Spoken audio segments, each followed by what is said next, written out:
Joe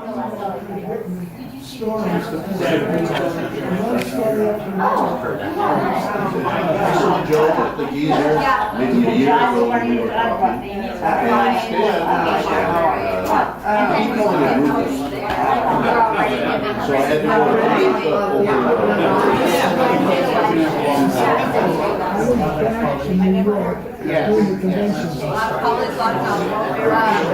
Multiple Pepperdine students were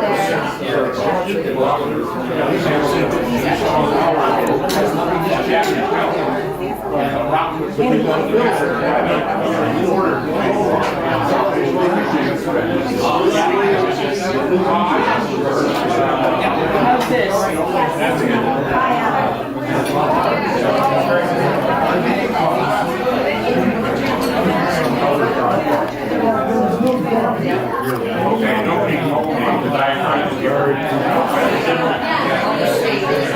About a year and a half now, someone got from Fox.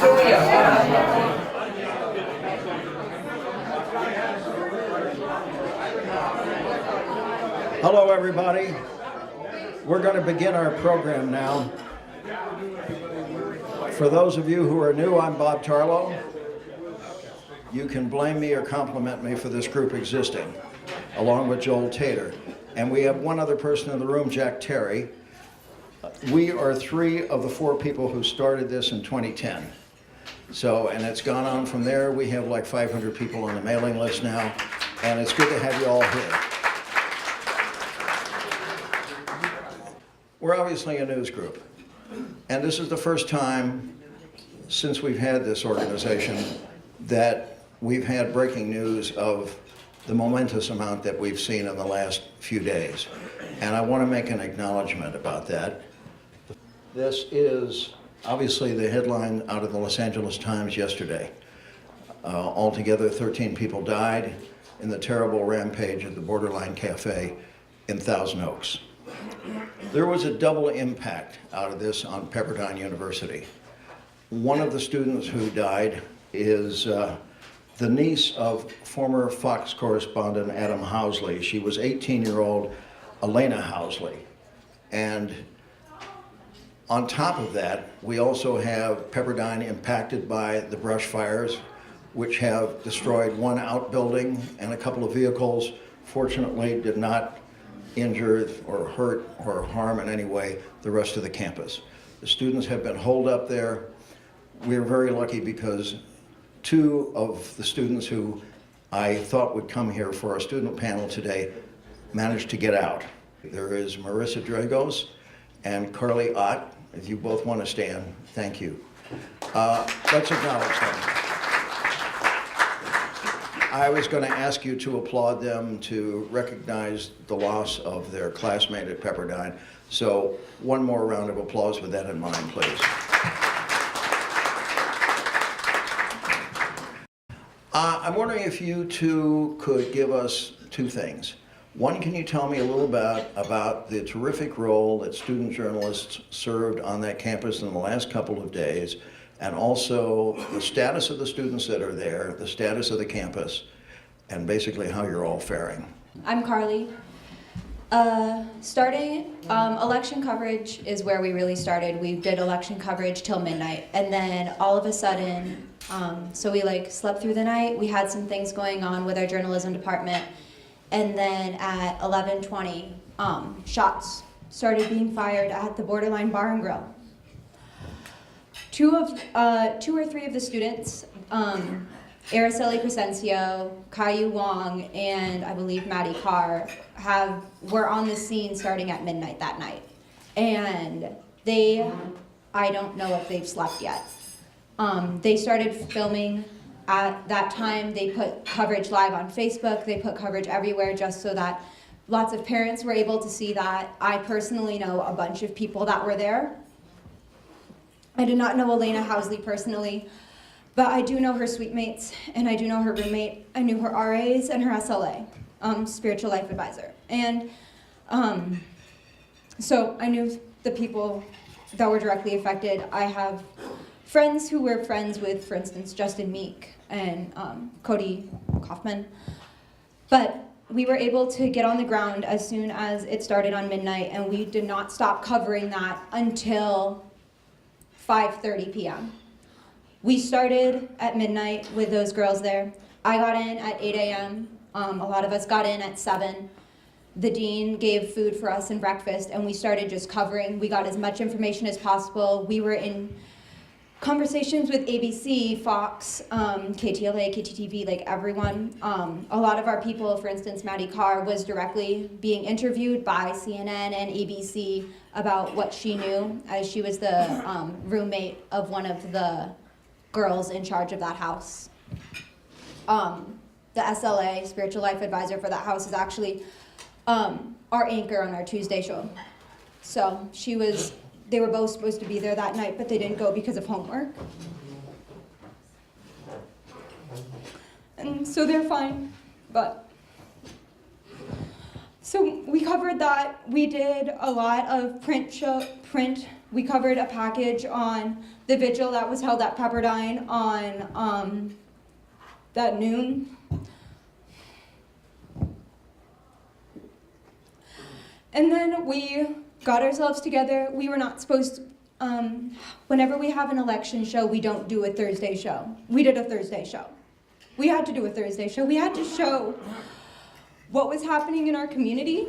We had to show how important Elena was to all of us. We had to properly memorialize her and give the proper recognition for everyone whose name had been released. At that time, at the time we started our show, it was supposed to start at 4. Things changed. Started around 4:30. There were only about 6 names released. At this time, I believe all 13 have been released, obviously including the shooter. So we tried our best to just properly give them the recognition they deserve and that they need, and the focus that should be given to them in this type of situation. And then we called it at 5 o'clock. We had a counselor from Pepperdine Counseling Center speak with us about different grief initiatives that Pepperdine was part of. Our chaplain services, as we're a Christian university. And we called it off at 5:30, and at that time, we didn't realize how bad the Woolsey fire was. We knew that it had started at 2 p.m., and we knew that certain places had been evacuated. When we ended our show, Malibu Canyon Apartments, which is where many off-campus students live, was being mandatorily evacuated by the time we ended our show. We knew that this was something we should cover, but none of us were emotionally capable, and our top 2 reporters had been up since midnight reporting. We woke up, other places had been evacuated. Pepperdine started giving information to students that lived on campus, hey, if you're able to, please house students. There are a lot of places being evacuated. Calamigos Ranch, which is on Canaan Road, which some of you may know. As of this time, I'm pretty sure it's gone. Lots of off-campus students lived there. A lot of students, as their upperclassmen, don't live on campus. So they live in the surrounding area of Malibu, which was mandatorily evacuated. Pepperdine was not mandatorily evacuated. We have a shelter-in-place protocol, and it did everyone safe. Everyone that was on that campus is fine. There are some people that did leave after. I left around 7:30 that morning. I got an email saying classes were canceled. My roommate lives in Pasadena, and she said, hey, you can stay at my house. And my suite mate and I packed up and left 30 minutes after her. It took us 2 hours to get away. That would be about 25 minutes, but we were able to get out safely. Marissa left. I left about 10:30 in the morning. They do have a shelter-in-place protocol. As of right now, Pepperdine's fine. Everyone who stayed there is fine. The buildings are fine. There were minimal structure. There was a little thing that damaged in a couple cars, but everyone's okay. Everyone around them is not okay, but we were really fortunate that Pepperdine has good protocol against that. I left. I'm also in Pasadena, about 3 hours to get there, which was not as bad as I was hoping, but we've been in contact and everyone's okay. One of the reporters that I mentioned earlier that has been up since midnight on that Wednesday night, one of her cars was the ones that was burned. So that's just kind of the situation. She has been posting all night. I don't know if she slept yet about what's going on. A couple of the Pepperdine journalism professors have been tweeting about this.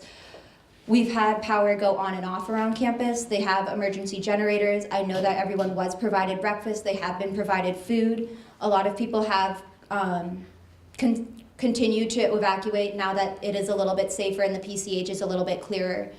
But but there were some people, I believe, that left around like 10 or 11 p.m. It's not that they're necessarily unaccounted for. It's just little is known about anything with that, as by that time it was very strict shelter-in-place protocol. Everyone was safe who was in Payson Library, which is one of the main buildings. Everyone who was safe who was in our Tyler Campus Center, which is where our cafeteria is. And as I said, all of the outskirts was the outer area around campus was the part that was on fire. It had reached our hill, but again, fire was able to get through that. Fire was able to completely extinguish the fires, directly affecting any Pepperdine campus property, and all students were safe. Thank you both. A couple of things while they're standing. These are the journalists of tomorrow. I think we're in good hands.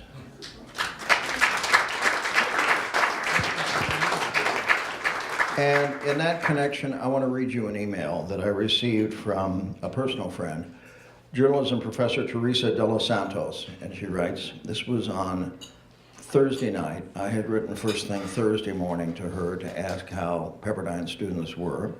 She wrote back, Bob, thank you for reaching out on this terrible day. Our student journalists did really great work. You would be proud of them, Teresa. Thank you. You are going to hear from them again, along with Daniela. Daniela Torres from CSUN. We're going to do a student panel here at the end where they have an opportunity to ask you career-oriented questions, and the three of them will be up here. Thank you both. Two other things. I want to acknowledge the hardworking reporters and crews all over the state of California who have covered this, sometimes at their own peril. A lot of you have been out on brush fire lines and you know what it's like. It can get very dangerous very fast. And I just salute everybody in our profession who's out there working hard, terribly long hours now, in addition to being up all night for the shootings in Thousand Oaks. Most of these people haven't had much sleep in the last 3 days. Oh, I think our colleagues are just marvelous, and I wanted to say that. Final thing on this subject is I've talked twice in the last 24 hours to Pete Noyes. Pete lives in Westlake Village. He is fine. He has not been evacuated. He can see flames from the front of his hillside house, but he sends his greetings to all of you, and he is fine. Now, I wanted to overview what we're going to do in the rest of the program, and that is, first thing, first-timers. Can I just show a sign of hands? Everybody here who has guest as speakers, never been here before, just raise your hands. Wow, that's terrific. I hope this will not be the only time that you come that we don't scare you off here. Two websites that I always plug and want to tell you about. The first one is the Newsgeezers, which is our own website. It's newsgeezers.com. I will get stills and then video of today's lunch up there as soon as I'm able to do so. And thank you to Vin Mack, who is shooting this for that purpose. And the other one is the 8 Ball Welfare Foundation. 8 Ball's been around for more than 60 years, helping journalists in temporary financial need. I'm the immediate past president, past chairman, actually. And a lot of you in this room are donors. And some of you in this room know people who have benefited from 8 Ball. And I thank you for your continuing support. All of the money that we collect goes to help journalists. And if you know somebody who might qualify for that, if you'd like to donate, either way, that is the website, 8ballfoundation.com. That takes us back to our rundown here. Our special guest is Art Schreiber, who is sitting right over here. Art, who will be 91 on Monday, correct? Be 91 on Monday, has a remarkable story to tell about becoming blind while on the job as a general manager of KOB Radio in Albuquerque. He was before that, as most of you in the room know, the general manager of KFWB, All News 98, back in the 70s, correct? Yep. So Art will speak to you and will take questions. He has an absolutely wonderful book. It is a thin volume but tells an amazingly large story. It's called Out of Sight, Blind and Doing All Right. We'll mention it a couple times during the lunch. Art has brought copies, $10 a piece, no tax, no credit cards, it's cash only. Very worthwhile reading. If you don't buy one today, you can do what I did and downloaded it onto a Kindle and read it from there. But it's a great book. I commend it to you. So that's Art. The next thing we're going to do is get Steve Skutsky up here to talk about our program on February 2nd, which deals with the 50th anniversary of Eyewitness News, not just at Channel 7, but Eyewitness News formats all across the country that were brought into existence by Al Primo 50 years ago. So that'll be on February the 2nd, and we'll have a little video preview for you coming up. We will be remembering those we lost. I'm sorry to tell you there are five individuals who have been to these lunches who are no longer with us, and we need to respect and honor them and their contributions, and we will do that. And finally, our student panel, you've already met them. This was something that came up on an impromptu basis in May. And Marissa, who you've already just met, and Gabby Gontha, who's a graduate of Pepperdine, has gone on to work on her master's degree now at USC. They were both here, and we did this very impromptu. They came up here, asked questions, career-oriented questions of the professionals in the room. And we have 3 students, one from CSUN, then the 2 from Pepperdine, who are going to do that. So please don't leave early. We'll try to get through this program. We got a lot to cover today. The next thing we're going to do is have Mr. Art Schreiber. And to introduce Art is the member of our group who first told me that this would be a great idea, what Art's story was, and why he is germane to this gathering. And Ivor was spot on. I especially realized that after I read the book. Ivor, please come up. I'm slightly shorter than you, Bob. Only slightly. I first met Art Schreiber 54 years ago. Thank you. No, it's better still. Thank you. I was a foreign correspondent in America for a London newspaper, and I was traveling with a pop group who became quite famous. They were making their first American tour, and along the way, just early in the tour, up popped the young Mr. Schreiber. He was on assignment for the powerful Westinghouse radio network, but I'm getting a bit ahead of myself. Arthur was 8 years old and living on an Ohio farm when he got hooked by radio. And he promised himself that that day he would be on the radio and his voice would be the voice you would hear. Now, after 2 years in the army, Arthur, son of a preacher man, right, Arthur? Got his first job with a local radio station in Liverpool. No, not that Liverpool. East Liverpool, Ohio. And don't we all know East Liverpool, Ohio? Oh, sorry. He did some DJ work, and then he anchored the 11 p.m. news at night. Arthur quickly climbed the radio ladder and was soon snapped up by the Westinghouse network. And Art emerged as Westinghouse's top political correspondent, a kind of Edward R. Murrow in the making. His political beat in the 50s and 60s included covering all the major political conventions, as well as the fortunes of a young Massachusetts senator who took over in the White House in 1961. In fact, Art became good pals with John Kennedy and his wife, Jackie.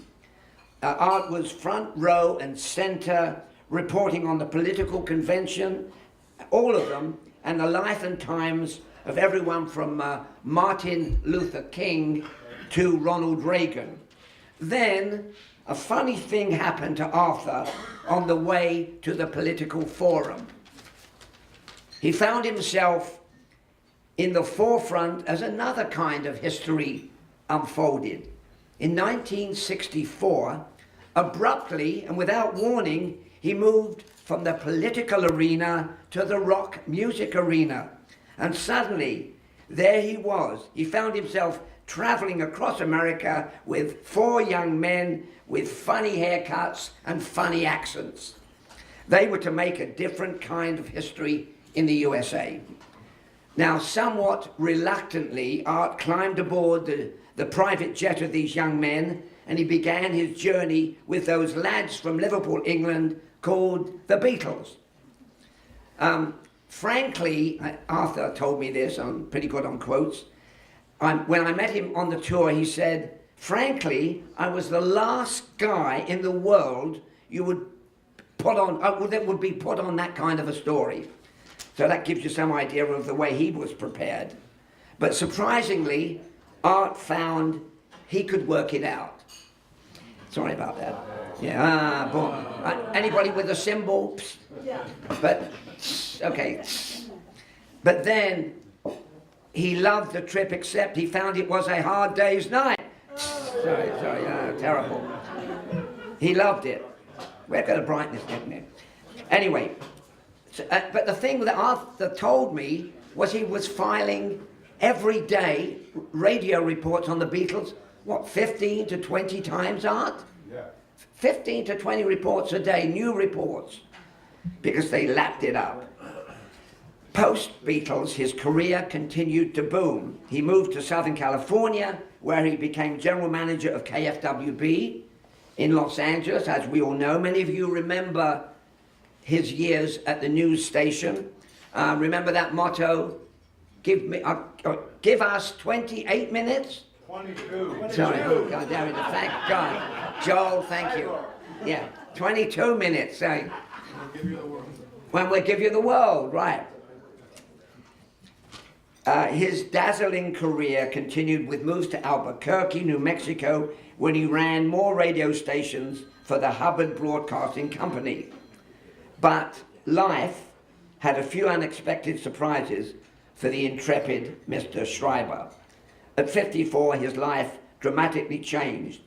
As you know, on Monday, Arthur celebrates his 91st birthday. I'm delighted. We'll sing happy birthday a bit later, Arthur. I'm delighted to introduce the man who is here to tell you about his amazing Ticket to Ride. Arthur Schreiber. Thank you, Ivor. Good afternoon, everybody. I first will tell you that Ivor and Bob got me aside just before all of you arrived. And they said, now, we know you're blind, but when you're introduced, at least face the audience. And I can hear the whispers right now. All the whispers, if he's blind, why does he wear glasses? I don't have time to tell you the real story, the whole story. But I'll tell you that when I woke up blind, soon after that, a beautiful woman told me, you look better wearing glasses. And I ran out and bought these $500 designer glasses. Now she's gone and I'm stuck with these glasses, and I hope all of you think I look better wearing glasses. Okay. You've heard Ivor tell all the, what I've luckily done. And I have a lot of stories that I don't have time to tell you, but when I woke up blind for Hubbard Broadcasting, see, I had been here in Albuquerque when my wife passed away of breast cancer at age 46. I was suddenly a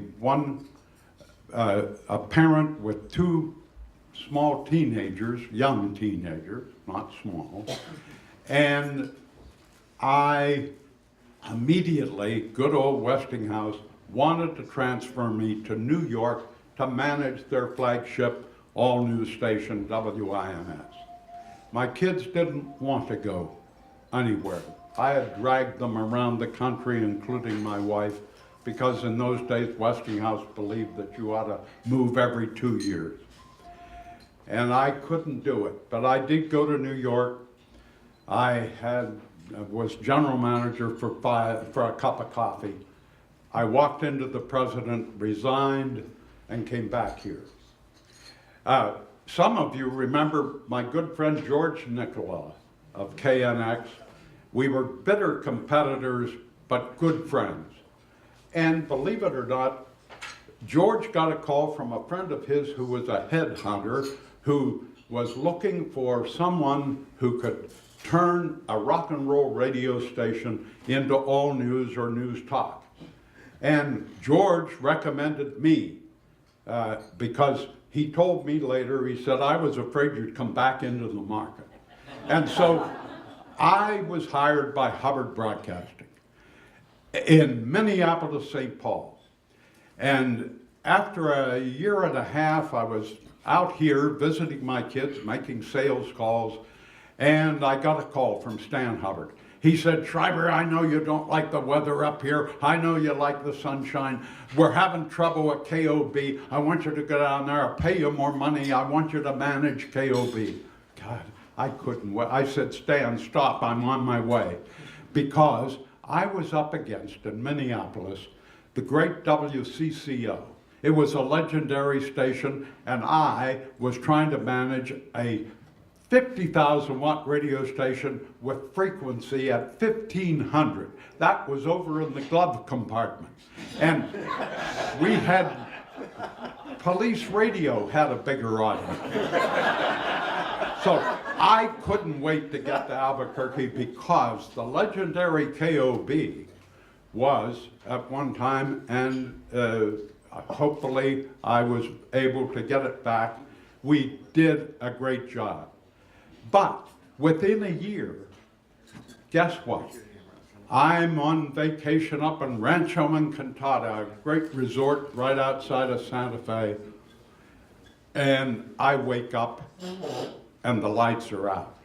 I am blind. Now, I'd lost the sight of one eye about 12 years before, here in LA. And that too, from torn and detached retina. Well, I called my doctor. I hadn't been to a doctor in Albuquerque. And so I called good old Otto Young Schaefer, a great retinologist here in LA. I called him. He gave me a number for a doctor in Albuquerque, and I called that number, and the doctor was out of town. I called Otto back. He said, get over here as fast as you can. And I did, and that started 12 eye surgeries, but they never were able to get me really some sight. Well, a little is more is wonderful. I did see light and dark, and then after about a year, I even had about 20/80 vision in a pinhole, 4% field of vision. And I was devastated. How am I going to manage a radio station that was in trouble and I'm blind? The best advice I've ever been given was, I got a call from an old friend, Jerry Landay, was my bureau chief when I ran the foreign and national services, news services for Westinghouse. He called me. He was then a correspondent for the old Charles Kuralt Sunday morning show. And he said, I just did a feature on a reading machine. You got to get it. And he gave my nurse the number. I called that number. David Tiki worked for the Xerox Corporation, the manufacturer of the Kurzweil reading machine. I start telling this guy who I'd never met, never talked to, how bad I need this reading machine. And he's interrupting me, wanting to find out about me. And finally he said, wait a minute, how long have you been blind? I said, 3 months.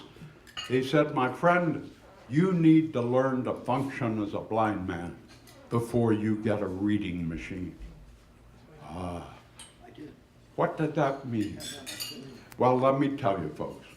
If you are losing sight, or you have a loved one, a friend, a neighbor, let me tell you, here is the advice that I give people today. There are 3 letters, ADA. No, I'm not talking about the Americans with Disabilities Act. The 3 letters stand for this. The first thing is anger. When I woke up blind, I was furious. I was so angry. I would try to get to my apartment. I happened to live in a high-rise in Albuquerque, and I would get on the wrong floor, and I would be trying to get my key in the door, and I'd hear a voice saying, "Who is it?" And I would just sit down right there and cry. I was so angry. And then comes denial. Oh, we love to deny that we can't see. Just like how many times have you missed the street sign because you didn't see it, but you deny you were busy or you were talking too much? That's denial. That you need to come to grips with. First, the anger, nothing wrong with that, but learn to turn it into positive forces. And the denial comes easily, but then comes the big A that you've got to come to grips with, and that's acceptance. You gotta accept that you can't do what other people do the same way, but you can get it done. And I'm talking about blind skills and alternative techniques. The best alternative technique I know of is, how many of you, when you brush your teeth, you put the paste on the brush, and before you can get it in your mouth, and the paste falls off in the sink? That never happens to me. I take the top of the toothpaste tube off, stick the end in my mouth, squeeze out the paste. I never lose a drop. That's an alternative technique. When I first started getting some training, I walked in and the teacher was blind. She was wonderful, well, always positive. I couldn't understand it. And I'd walk in and she'd say, "Art, how you doing? Isn't it a wonderful day?" And I would say, "No." She'd say, "What's wrong?" I said, "I can't even pour coffee into my cup." She said, "Got a ping pong ball?" I said, "Well, I get one." She said, "Get a ping pong ball, start practicing with cold water first, and hold your palm over the cup, and then pour." I'm left-handed. Pour, and when you feel the ball touch the palm of your hand, you've got a full cup. God, I go out of there, and she said, "And then practice, and then finally throw the ball away and stick your index finger down in the cup. And don't practice with hot water first.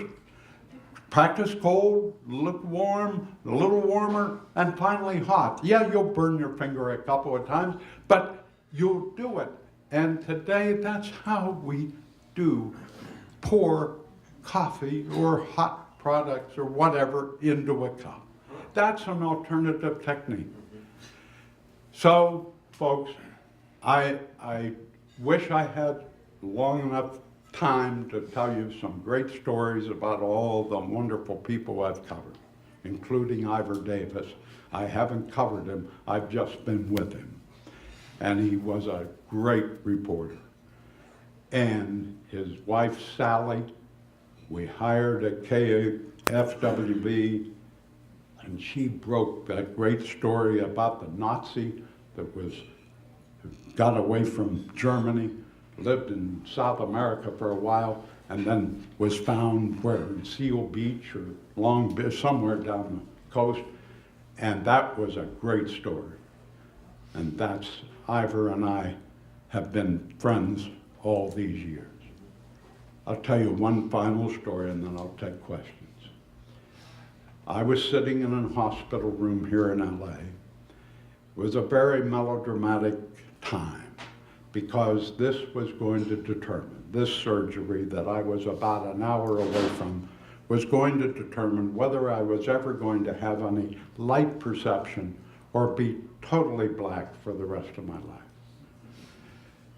And the phone rang. My son, who was a student at the time at UCLA, his name is Mark. Mark was with me, and the phone rang, and Mark answered and handed me the phone. It was Stan Hubbard and his wife Karen, owners of Hubbard Broadcasting. It's family owned, no stockholders. Stan said, "Schreiber, we're wishing you good luck. We're thinking of you. And remember, I hired you for your brains and not your eyes." God, the conversation ended. I handed the phone back to Mark. I said, "You know what he said to me? He hired me for my brains and not my eyes." There was a long pause. Mark said, "Gee, Dad, wait till they find out your brain's gone too." Any questions?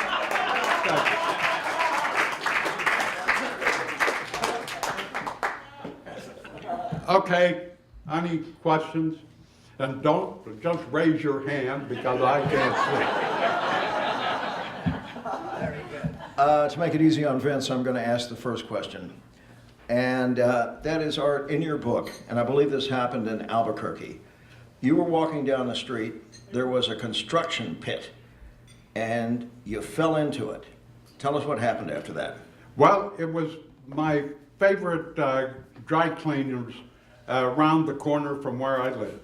And of course, you know, I was just like a little kid. How many times have you told your child, don't do this, and then they deliberately do it, seemingly?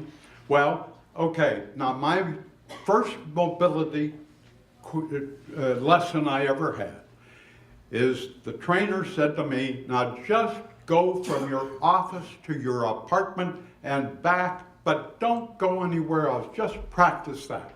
Well, Saturday came and my dry cleaning, I needed to pick it up, and I remembered it was around the corner, and so I said to myself, hell, I can get there. And so I did. Now, what I didn't know, though, is while I was gone those 7 months, they moved a school, and which was across from the dry cleaners, and they dug out the tree lawn. And of course, you were taught with a cane to, when you touch the curb, you're supposed to put your cane up on top to see what you're stepping on. Well, I'd had one lesson. And so, hell, I had my cleaning over my shoulder. I step up there and down I go 6 feet into mud and water. And it's Saturday afternoon in Albuquerque, New Mexico. It's a very quiet city in Saturday afternoon in downtown. And I'm yelling. I throw my dry cleaning back up out of there, and I'm yelling. Well, hell, nobody around.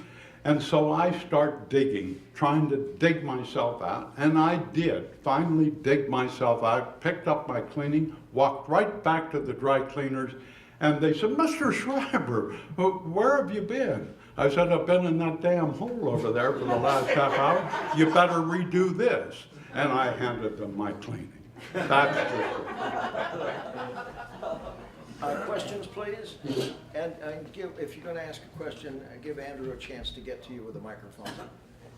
Any questions of Art? Yeah, I have a question. What helped you get past the John, hold on a second so that he can get set. Okay. What helped you get past the anger stage? I think probably Stan Hubbard and Hubbard Broadcasting. I was telling my good friends here, Trip Reeb and my wonderful friend who worked with me at KFWB, Carol Massey. She was our business manager, and I was saying to them, you know, if I'd have been with any other company, in my opinion, I'd gone blind, I'd have been out the door. Let's be honest about it. But not Hubbard. Hubbard believed in me, and he stuck with me. And I think it was that more than anything else. Except also, I've always believed in good competition, and I never wanted to quit. And that, as mad as I was and upset, and believe me, folks, but I'm not standing here telling you how great this is. Blindness is a pain in the ass. But you gotta deal with it if it happens. And I just decided I have to deal with it. And I came to that word acceptance. And you've got to do it. Bob, can I ask a quick question?